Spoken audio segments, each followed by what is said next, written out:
first time I ever saw a queer Latina existing was in a book. It was the book Borderlands by Gloria Anzaldúa. And I remember reading that when I was 18 years old and crying and thinking this can actually exist. Like this is something that I've kept in for so long.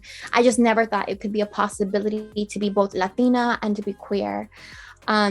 And that's something that I grappled with for a long time. I remember spiritually, I felt like a trash can, and I had to cover this secret. And I would do anything and say anything to not talk about sexuality. I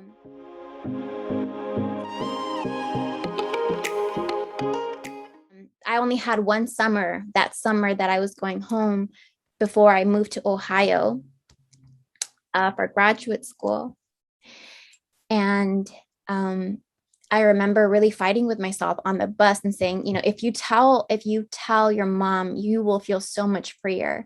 And so I told myself this summer, I don't care what day it is, like you are going to tell her before you leave to Ohio. And so I took my mom to go get ice cream. And I remember just sobbing and like stirring my ice cream, like looking down and just saying like, I like women. That was probably the scariest thing. There was a lot of trauma with my family, a lot of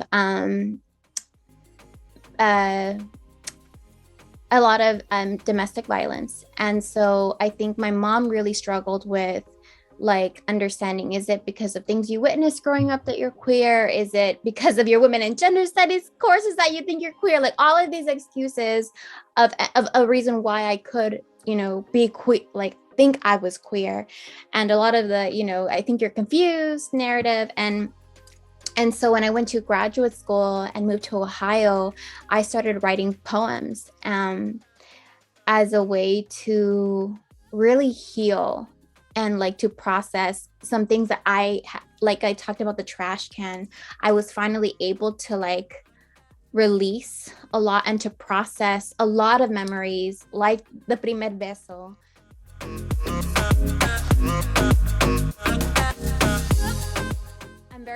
I'm very high femme with the heels all the time. So I think when people think about queer women, right, they maybe don't visualize someone like me.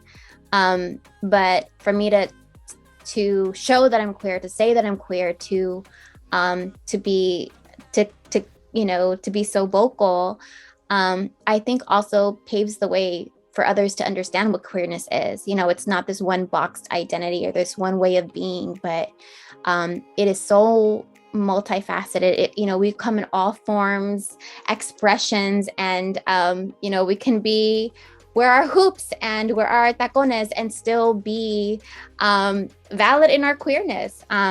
Because there's no one way of being queer.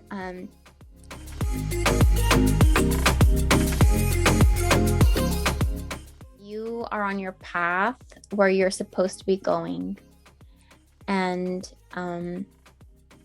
don't let expectations of what you think others, what you should be get in your way, because you are perfectly powerful and capable, and you are so needed, and you are so valid, and you are so powerful and so brilliant, and you